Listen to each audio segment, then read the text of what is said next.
Okay, as a response to the lovely wild boar coming through the system, now it's time to work on a electric fence that we had it already, but life was just too busy. But now there is no putting it back. So here we go. Here we just got some treated eucalyptus. That's what we got here in Brazil.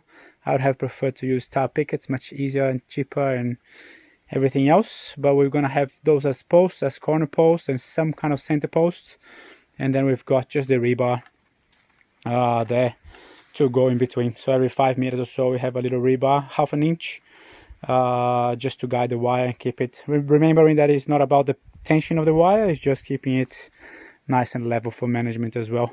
And we just then painted it with kind of an asphaltic type of paint, just to give another protection. I didn't think it was needed on the treated eucalyptus, but that was what was recommended. So, you know, I like to do things as well as possible, even though I hate those products. But here we go. Wild boar no more. All the posts have been put in. I simplified the design. I just love that, how in the field things becomes a lot more clear than on the paper. So yeah, just now marking now for the wild boar. We want one at about 20 centimeters, and then one at 35, and then one at 50. So 3 lines, and in the middle there I'm just going to be using the rebar. And yeah, so everything is marked up, and then I just came and I brush cut it in between the posts, so I know exactly where it is, and I really don't want... it's such a low line, so we really don't want any grass touching it and shorting it. So I can see there, that's the post where we're going up. So just putting the final hose at the measurement, and then tomorrow I'll come and put in the wire, see how we go. So once the posts are in, now it's time to put the isolators in the corner. And we've got here 2 types of isolators, one that has a little rolling thing so we can stretch, a little stretcher, stretch the wires, and then the other one that terminates, which is just a simple one. So put that in all the corners before we can put our wires. Slowly we get there, looking good. Alright, beautiful morning here, just working on the lines, putting the wires across. It's actually a pretty hard wire. I never played with this wire. It's not, I mean, it's the same thickness as we're used to. I think it's 2.1, this one. But it's because it's super extra heavy duty galvanized. It's just, yeah, really hard to cut, really hard to bend. But anyway, it's been a bit of a mission to put those around, to spread those around, because working with a kilometer of wire, it's not easy, it's heavy. I think it's about 45 kilos, 40-45 kilos here. And I wish I had one of those devices, you know, that spin around, so you can just put the row there, and all you do is walking. This one I have to kind of roll it to, and you know, this is going to be my last line, where it goes for about, I don't know, almost 100 meters there. You can see the pathway, boom, boom, boom. So yeah, it's been a bit of a mission, but we'll make it happen. But if you have the opportunity of getting one of those devices, you turn a job that's probably taking me close to, I don't know, 10 hours, I reckon, in 1 hour, if that. But anyway, that's how we go. This is my beast for today, my baby for the morning, and we'll finish passing those the wire through. And also what I've been doing is just putting the steel bar, the rebar, more or less in position. This one I'm probably just going to straighten them up, but I have quite a few turns and things, so I can just easily, because remember, this is not about strength, so as long as it's tight and in position, it's much more about the height and that connection being proper. So that's why just using the rebar, and we can go around corners. It's quite nice, it's quite easy to play with once they are attached into the corner posts, like this baby here.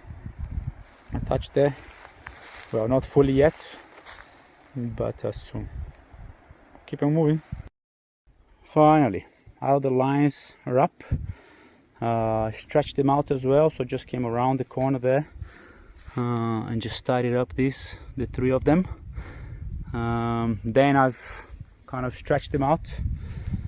Basically the important thing here with the wild boar is the height. So we've got one at 20 centimeters, then 35, then 50. That's what we got there.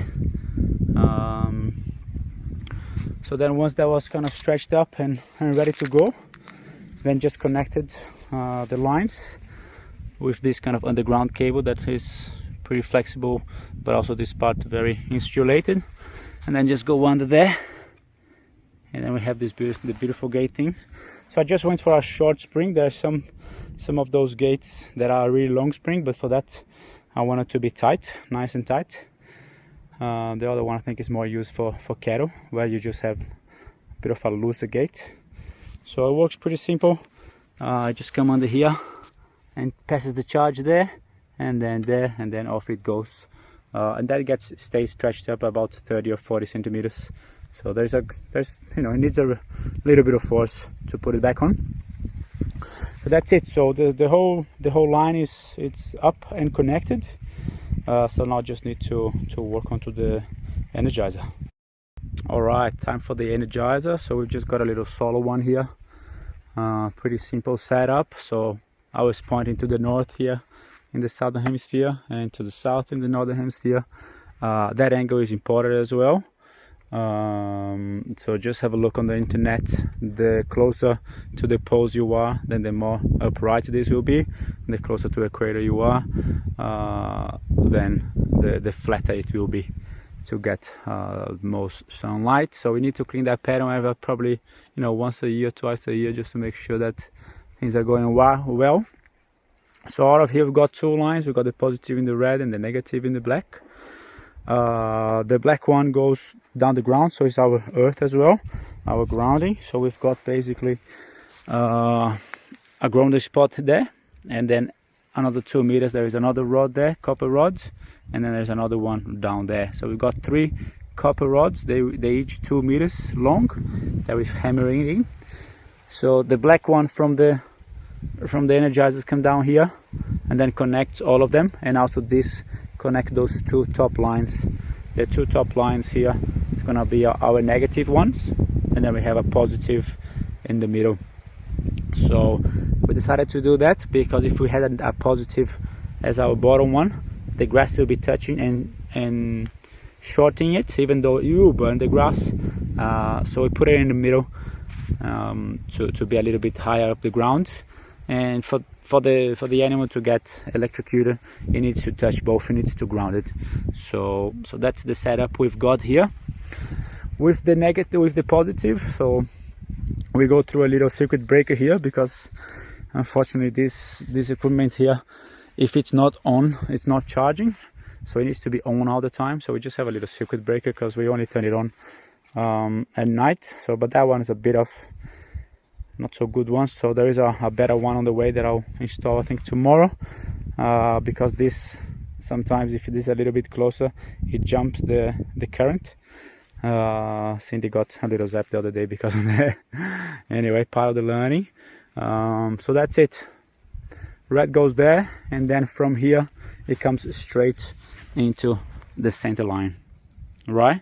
So then the center line now, so the current is going down way, going all around about 300 meters, about 300 meters, and then it comes into this other end and ends here, and ends flat. All right, we don't want to connect with anything, so ends in 0. Let's say, I mean, still a little bit of charges passes through, but it needs to end. It's not a continuous loop.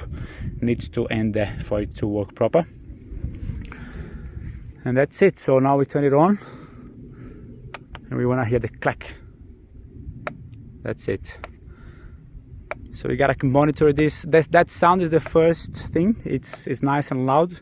If you pass by it and it's soft, it's probably secreting somewhere along the ground, somewhere. So just turn it off and go walk about into the fence and find where it's short circuiting it. So that's the first sign, is how loud is this pack. Nice. Right, good to go. So to energize, all you gotta do is connect the dots, and we probably can see it jumping a bit, and then boom. So now it's on, and the last thing we gotta do is measure the current. Okay, so we've got a voltmeter there to measure how many volts. So we gotta touch the the negative and then touch the positive. Oops, one-hander is not the best way to do it. I'll give it another go, maybe the bottom and the top. Yeah, there we go. So we've got about 16,000 volts going through. So that's what's leaving the equipment. Then we come on the other side where the equipment is ending, and we can compare a bit. How is that current traveling? Usually reduces a bit because of the length. Where we've got 16.2. So beautiful. Not, you know, that's another test to see if it's circuiting anywhere. But no, we got plenty of current through the fence. And now let's just fry some wild boar. Nice.